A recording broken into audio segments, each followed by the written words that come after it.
కేసీఆర్ అంటే మూడక్షరాల పేరు కాదు, తరతరాలు మర్చిపోలేని ఎమోషన్. కేసీఆర్ అంటే పుస్తకాల్లో పాఠ్యాంశం కాదు, చరిత్ర గతిని మలుపు తిప్పిన పోరాట యోధుడు.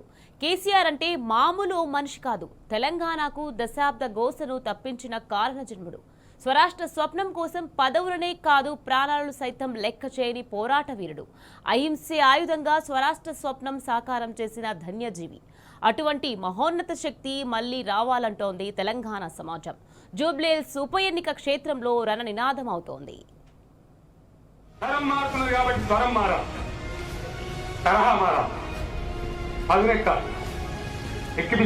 భగవంతుడు పెద్దవాడు. న్యాయం ధర్మం ఏనాకనే గెలిచి అన్యాయం మీద ఎన్నడైనా న్యాయం గెలిచి తీరింది. అంతిమ విజయం తెలంగాణ ప్రజలదే.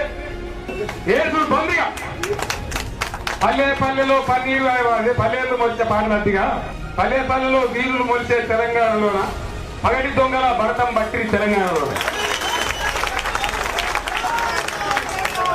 కేసీఆర్ అంటే ఓ ఎమోషన్.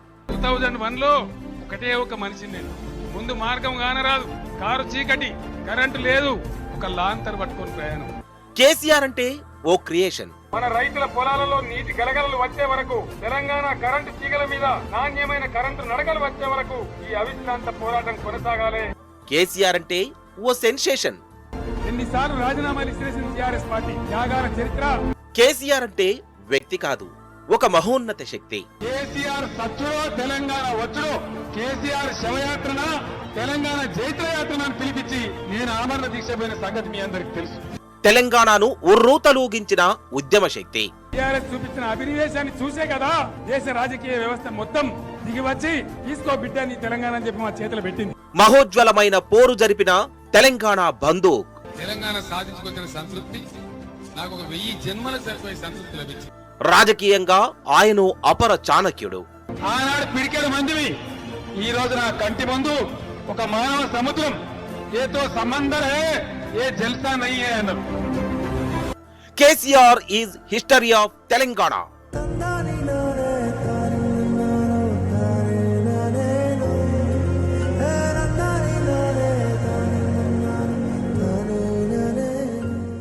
అందుకే తెలంగాణ ఒక్కటై నినదిస్తోంది. ఈ కాంగ్రెస్ నయవంచక ప్రభుత్వం సంక్షేమంలో ఫెయిల్, మంచినీళ్లలో ఫెయిల్, పొలాలకు నీళ్లు ఇవ్వడంలో సాగు నీళ్లలో ఫెయిల్, కరెంటు సరఫరాలో ఫెయిల్, రైతు బంధులో ఫెయిల్, విత్తనాలు ఎరువులు సరఫరాలో ఫెయిల్, ఫెయిలేనా? ధాన్యం కొనుగోళ్లలో ఫెయిల్, పల్లెలు పట్టణాల అభివృద్ధిలో ఫెయిల్, భూముల ధరలు పెంచడంలో ఫెయిల్. మరి దేంట్లో పాస్ అయింది? ఎటుపడితే అటు ఒర్రుడు, దేవుళ్ళ మీద ఒట్లు పెట్టుడు, అబద్ధ వాగ్దానాలు చేసుడు, 20-30% కమిషన్లు తీసుకున్నాడు, సంచులు నింపుడు, సంచులు మోసుడు. అంతేనా?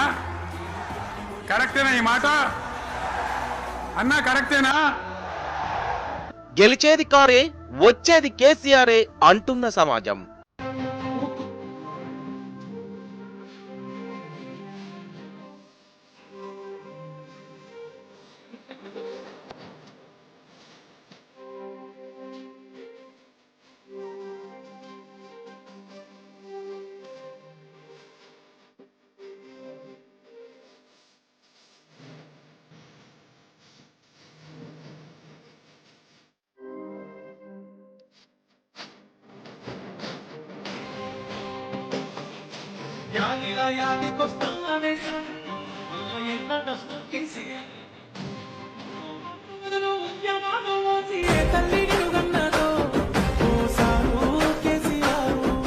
తెలంగాణ ప్రజల గుండెల్లో కేసీఆర్ ఉంటారు.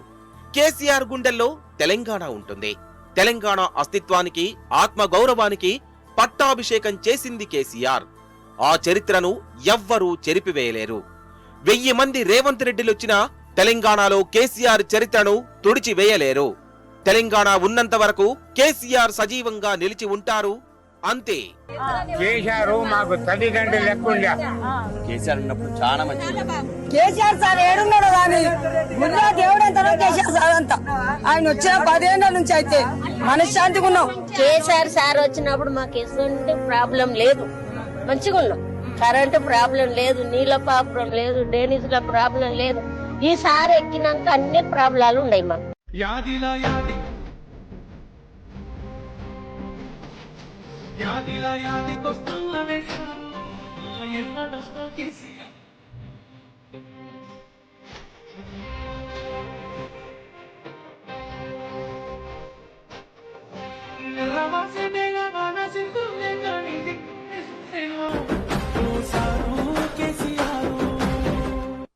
కేసీఆర్ అంటే జాతి గర్వించే ఉద్యమకారుడే కాదు, దేశం మెచ్చిన పాలకుడు. స్వరాష్ట్రమైన తెలంగాణను 10 ఏళ్ల పాటు సమగ్ర అభివృద్ధి పదంలో నడిపిన నాయకుడు. తెలంగాణ రాష్ట్ర ఆవిర్భావం ఒక ఎత్తైతే, సాధించిన తెలంగాణను పునర్నిర్మించిన తీరు మరో చరిత్ర. కేసీఆర్ పాలనలో 10 ఏళ్ల పాటు తెలంగాణ అద్భుతమైన ప్రగతిని సాధించింది. ఏ రంగంలో చూసినా ఊహకందని రీతిలో పురోగమించింది. సమైక్య పాలనలో విధ్వంసానికి గురైన తెలంగాణను సిరుల మాగాణంగా మార్చిన ఘనత కేసీఆర్ కే సొంతం. కాళేశ్వరంతో తెలంగాణ సాగునీటి గోసకు చరమగీతం పాడిన అపర భగీరథుడు కేసీఆర్. కరెంటు కోతల తెలంగాణ కేసీఆర్ పాలనలో 24 గంటల విద్యుత్ సరఫరాతో వెలుగులు విరజిమ్మింది. 2001వ సంవత్సరంలో ఒక బక్కపలుచని మనిషి ఒక కలగన్నాడు. ఆ కల తన కోసం కాదు, 4 కోట్ల మంది తన ప్రజల కోసం కన్నాడు. దేశ స్వాతంత్రం కోసం పోరాడిన మహాత్ముడి స్ఫూర్తిగా, అదేవిధంగా బోధించు, సమీకరించు, పోరాడు అని చెప్పిన డాక్టర్ బాబాసాహెబ్ అంబేద్కర్ స్ఫూర్తిగా, ఐ హ్యావ్ ఎ డ్రీమ్ అని గర్జించిన మార్టిన్ లూథర్ కింగ్ స్ఫూర్తిగా ఆనాడు చిమ్మ చీకట్లలో ఒకే ఒక్కడుగా బయలుదేరి ఉద్యమ బాట నుండి నేను తప్పుకుంటే నన్ను రాళ్లతో కొట్టి చంపండి అను పిలుపునిచ్చిన ఒక నాయకుడు కేసీఆర్. శూన్యం నుండి సునామీ సృష్టించి 14 ఏళ్లలో తెలంగాణ మిషన్ ఇంపాసిబుల్ అనే పరిస్థితి నుండి ఎట్లా కాదు పాసిబుల్ అనే పరిస్థితి చేసి చివరికి ఢిల్లీ మెడలు వంచి తెలంగాణ తెచ్చిన నాయకుడు కేసీఆర్. సంక్షేమం అనే పదానికి కొత్త భాష్యం చెప్పిన పాలకుడు కేసీఆర్. తెలంగాణలో సంక్షేమ పథకాలకు దేశమే అబ్బురపడింది. అందుకే కేసీఆర్ ను తెలంగాణ ప్రజలు ముద్దుగా బాపు అని పిలుచుకుంటారు. ప్రజల గుండెల్లో ఎవరెస్టు శిఖరమంత ఎత్తైన సింహాసనం కేసీఆర్దే. ఆ స్థానాన్ని కొల్లగట్టడం రేవంత్ రెడ్డి కాదు కదా, ఆయన ముత్తాతలు దిగొచ్చినా సాధ్యం కాదు. అలవి కాని హామీలతో ప్రజలను మోసం చేసి అధికారం సాధించిన రేవంత్ రెడ్డి అహంకార మదంతో పిచ్చి ప్రేలాపనలు చేస్తున్నాడు. తెలంగాణ ప్రజలు కేసీఆర్ ను మర్చిపోయేలా చేస్తానని విద్రోహపూరిత వ్యాఖ్యలతో రెచ్చిపోతున్నాడు. కేసీఆర్ అంటే తెలంగాణ ఆత్మ అన్న సంగతి మరిచినట్టున్నాడు. కేసీఆర్ అంటే 3 అక్షరాల పదం కాదు, చెరిపివేయడానికి. కేసీఆర్ అంటే తెలంగాణ అంటే కేసీఆర్. తెలంగాణ ప్రజల గుండెల్లో కేసీఆర్ స్థానాన్ని చెరిపివేయడం రేవంత్ రెడ్డి కాదు కదా, ఆయన అబ్బతరం కూడా కాదు. అందుకే నేను ఆరోపిస్తున్న బయట ఉన్న వసతులు, ఉన్న వనరులు వాడుకోలేనటువంటి దద్దమ్మలు అని చెప్తున్నాను. ఈ అసమర్థం, అవివేకులు, తెలివి తక్కువ వాళ్ళు బయట ఓపెన్ చెప్తా ఉన్నాను, ప్రెస్ లో చెప్తా ఉన్నా, బహిరంగ సభలో కూడా చెప్తాను. అయితే ఏందని కారణం, 9 సంవత్సరాలు నిరాఘాటంగా, నిర్ద్వంద్వంగా, బ్రహ్మాండంగా రెప్పపాటు పోకుండా సప్లై అయిన పవర్ ఎందుకు ఆగిపోయింది? దీనికి కేసీఆర్ సమాధానం చెప్పాలా? ఎవరు చెప్పాలి? కేసీఆర్ ఇస్తే ఎట్లా, మీరు ఇవ్వలేకపోతారు ఎట్లా? కారణం ఏంది? నాకు బాధ కలిగేది ఏంటంటే, చాలా బాగుంటది అని పారిశ్రామికవేత్తలు ప్రతి ఒక్కరు మాట్లాడుకున్నటువంటి తెలంగాణ కరెంట్ రంగం గురించి ఈరోజు తెలంగాణ పరువు తీశారండి. వీళ్ళు ఘోరంగా పోయింది పరువు మార్కెట్. మీకు ఇంకో మాట లాస్ట్ చెప్తున్నాను, హైదరాబాద్ను నేను పవర్ ఐలాండ్ చేయించానండి. హైదరాబాద్లో పవర్ పోదు. ఆ రోజు మేము చేసిన ఎంతవరకు మేము గర్వంగా చెప్పేవాళ్ళం. 2 విషయాలు నేను బిజినెస్ మీట్ జరిగినప్పుడు చెప్పేవాడిని. You may see power cut in New York, you may see power cut in London, but not in Hyderabad. This the word of KCR అని చెప్పేవాడిని. ఇవన్నీ పెట్టి చాలా విశేషమైన పెట్టుబడులు కదా తెలంగాణ. అందుకే తెలంగాణ ఇప్పుడు అంతా ఏకమై నినదిస్తోంది. కేసీఆర్ పాలనను తెలంగాణ జనం ముక్త కంఠంతో కోరుకుంటోంది. గత 10 ఏళ్లుగా కేసీఆర్ నాయకత్వంలో తెలంగాణ గడ్డ ప్రశాంతంగా, సంతోషంగా ఉంది. శాంతి భద్రతలకు కేసీఆర్ అధిక ప్రాధాన్యమివ్వడంతో దేశంలో అల్లర్లు, గొడవలు, కొట్లాటలు లేకుండా ప్రశాంతంగా ఉన్న ఏకైక రాష్ట్రంగా తెలంగాణ నిలిచింది. కేసీఆర్ వ్యూహాలు ఎవ్వరికీ అందవు.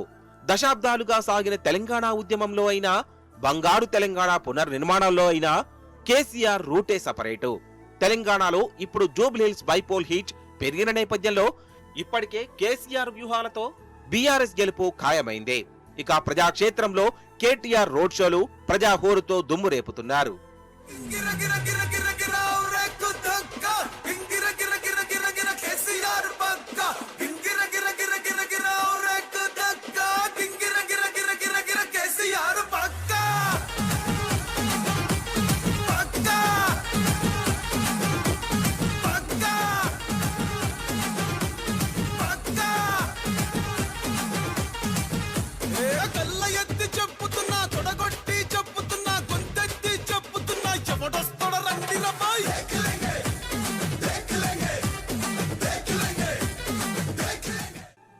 తమతో నేషనల్ గేమ్స్ ఆడొద్దని ఓ తెలుగు సినిమాలో ఫేమస్ డైలాగ్. ప్రస్తుతం కేసీఆర్ విషయంలోనూ కాంగ్రెస్ పార్టీ అదే పని చేసి చేతులు కాల్చుకుంటుంది. అసలు కాంగ్రెస్ పార్టీలోనే 1,00,000 సమస్యలు కుమ్ములాటలున్నాయి. ప్రత్యర్థిని సవాల్ చేసే ముందు మన బలమేంటో మనం తెలుసుకోవాలి. ఒకే ఒక్క ఛాన్స్ అంటూ జూబ్లీహిల్స్ లో మరోసారి దేబిరిస్తున్న కాంగ్రెస్ పార్టీని తెలంగాణ ప్రజలు విశ్వసించే ప్రసక్తే లేదు.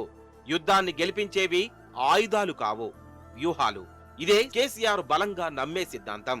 అందుకే ఎన్నికల్లో పార్టీని గెలిపించేవి కేవలం అభివృద్ధి కార్యక్రమాలే అని విశ్వసిస్తారు.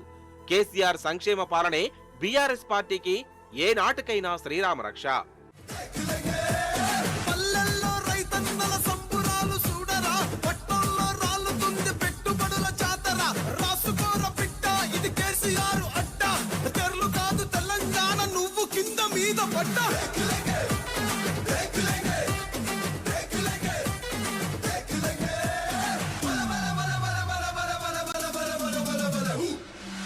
ఆల్రెడీ సునీత గారు గెలుపు 100% ఖాయమైనట్టే. ఎందుకు అంటే ఇప్పుడు మనం చూస్తున్న ఒక 2 ఉదాహరణకు ఇండైరెక్ట్లో కాంగ్రెసే ఓటమిని ఒప్పుకున్నారు ఇప్పటికీ. ఎందుకు అంటే ఒక సీఎం అయి ఉండి ఒక నియోజకవర్గానికి ఒక్కసారి మీటింగ్ పెడితే సరిపోతుంది. వారం తిరగడం, రోజు రెగ్యులర్గా ఏదో దిక్కు మీటింగ్ ఏర్పాటు చేయడం. ఆయన సొంత ఇంట్లో కూడా క్యాంప్ ఆఫీస్ పెట్టిండండి. అంటే గత 2 సంవత్సరాల నుంచి ఆయన ఇంటికి ఎవరిని రానియని పరిస్థితి ఉండే. ఇలా భయంతో అందరినీ రానియడం జరుగుతుంది. రెండోది ఏంటంటే ఇలా మైనార్టీలని 22 ఏళ్ళ నుంచి పట్టించుకోలేదు. ఇవాళ అజరుద్దీన్కు ఇలా మంత్రి పదవి ఇవ్వడం అనేది ఓటమిని ఒప్పుకున్నట్టే కదా. ఇంకా దాంట్లో ఎవరు గెలుస్తారనే క్వశ్చనే అవసరం లేదు.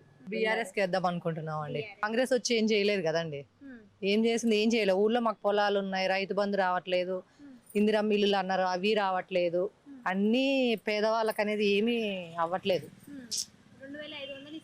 అవి కూడా లేవు కదండి. గ్యాస్వి 500 గ్యాస్ అన్నారు, అవి ఇవ్వలేదు. ఏమి ఇవ్వని దానికి ఆయన గెలిపించి ఏం చేస్తామండి? వేస్ట్. ఇప్పుడన్నా బీఆర్ఎస్ వస్తే మళ్ళీ 10 సంవత్సరాల పాలనకు ఆయన చాలా చేశాడు. ఇంకా ఇప్పుడు అలాగే ఆయననే కంటిన్యూ అవ్వాలనుకుంటున్నాం. కేసీఆర్ పాలనపై తెలంగాణ సమాజం ప్రశంసలు కురిపిస్తోంది. దశాబ్ద కాలంగా ప్రశాంతంగా సంతోషంగా జీవించామని, భద్రతలో రాజీ లేకుండా సర్కార్ భరోసాను ఇచ్చిందని జనం ఏకకంఠంతో చెబుతున్నారు. దేశంలో మరే రాష్ట్రంలో లేని మౌలిక సదుపాయాలు అందిస్తున్న బీఆర్ఎస్ సర్కార్ మరోసారి రావాలని ఆకాంక్షిస్తున్నారు. కేసీఆర్ పాలనతోనే అభివృద్ధి సాధ్యమని బలంగా విశ్వసిస్తున్నారు. కాంగ్రెస్, బీజేపీ చేసే నీచ రాజకీయాలను పట్టించుకోకుండా కేవలం అభివృద్ధి సంక్షేమమే లక్ష్యంగా పాలించిన కేసీఆర్ కు జనం సంపూర్ణ మద్దతు తెలుపుతున్నారు. మొత్తంగా జూబ్లీహిల్స్ అసెంబ్లీ ఉప ఎన్నికలో బీఆర్ఎస్ విజయం లాంఛనమే.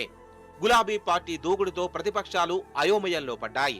ఈ ఎన్నికల్లో భారీ మెజారిటీ సాధించి అదే ఉత్సాహాన్ని వచ్చే ఎన్నికల వరకు కొనసాగించాలని బీఆర్ఎస్ శ్రేణులు కదం తొక్కుతున్నాయి. 6 గుర్తు మీద ఒత్తితే ఇక్కడ లైట్ వెలుగుతుంది, రేవంత్ రెడ్డి ఇంట్లో లైట్ బంద్ అవుతుంది. అర్థమైందా?